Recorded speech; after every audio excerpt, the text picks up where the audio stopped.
নমস্কার। আজ আলোচনা করব মীন রাশির জাতক জাতিকাদের জীবনটা ঠিক কেমন। রাশিচক্রের দ্বাদশতম রাশি হলো মীন রাশি। এই মীন রাশি দৈত্য এবং জলতত্ত্বের রাশি।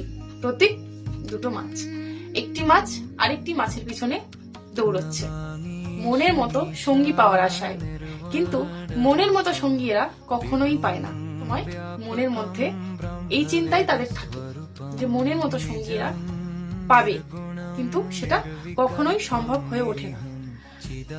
মহাসমুদ্রের জলের ভার এরা সহ্য করে, তাই এদের জীবনেও প্রচুর চাপ সৃষ্টি হয়, চাপে থাকে।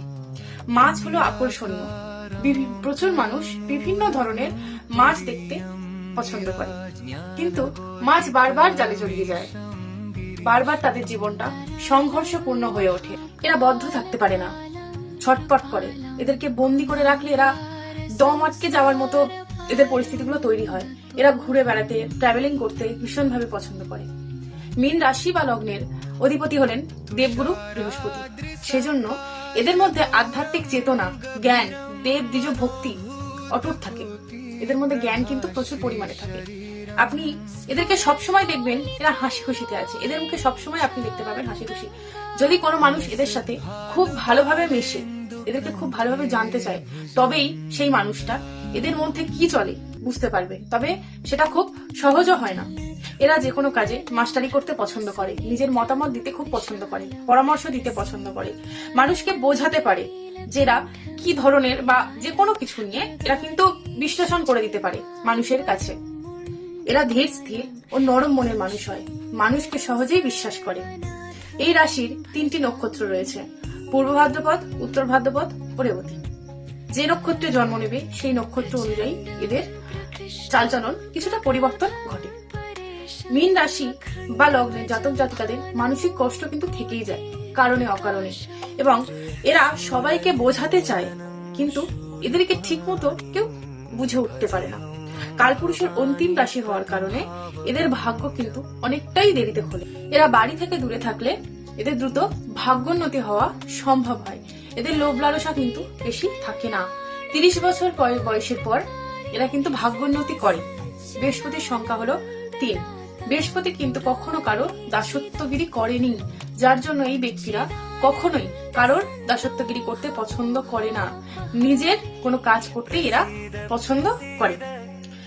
বৃহস্পতি বিবাহ হয়েছিল কিন্তু জীবনে সুখ পায়নি, তাই এই জাতকদের বিবাহিত জীবন, মীন রাশি জাতক জাতিকা বা লগ্নের বিবাহিত জীবন কিন্তু খুব একটা সুখের হয় না। এদের কিন্তু জীবনে একবার হলেও বদনামের ভাগিদার হতে হয়। মীন রাশি বা লগ্নের গণপতি ও ভাগ্যপতি মঙ্গল যদি শুভ অবস্থায় থাকে, তাহলে এদের ভাগ্য নিশ্চয়ই একদিন না একদিন ঠিক উন্নতি করবে। এরা নিজের ভাগ্যের দ্বারা অনেক দূর এগিয়ে যাবে।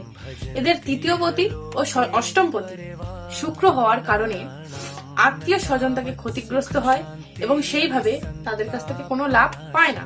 যদিও তারা লাভ দেওয়ার চেষ্টা করলেও কিন্তু সেইভাবে লাভ এরা পায় না, উল্টে কষ্ট পেতে হয় এবং সুখ থেকে বঞ্চিত হতে হয়। এবং অষ্টমপতি শুক্র হওয়ার কারণে আপনারা বুঝতেই পারছেন, সুখ থেকে কিছুটা হলেও এরা কিন্তু বঞ্চিত হয়।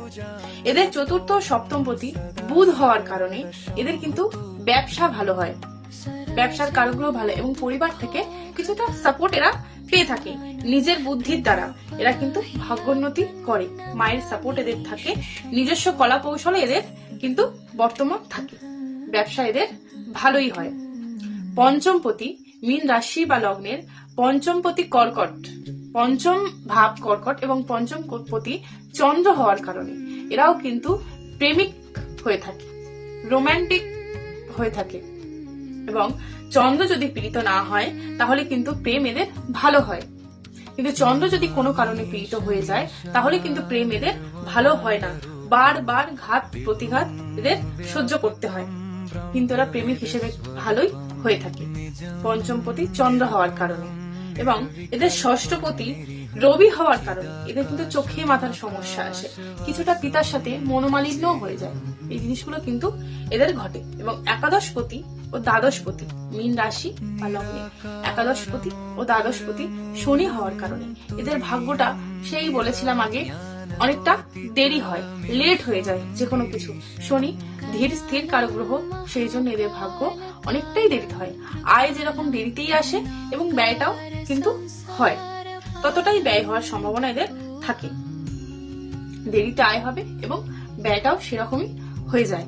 সেক্ষেত্রে মীন রাশি বা লগ্নের শুভ রং হলো হলুদ। যারা মীন রাশি বা লগ্নের জাতক বা জাতিকা, তারা হলুদ রংটা বেশি ব্যবহার করতে পারেন এবং বৃহস্পতিবার অবশ্যই হলুদ রংটাকে আপনারা ব্যবহার করুন। আজকের ভিডিও এই পর্যন্তই। সুস্থ থাকুন, ভালো থাকুন, নিজের উপরে বিশ্বাস রাখুন। যদি ভিডিওটা পছন্দ হয় তাহলে আমাকে লাইক, কমেন্ট এবং সাবস্ক্রাইব করে দেবেন। নমস্কার।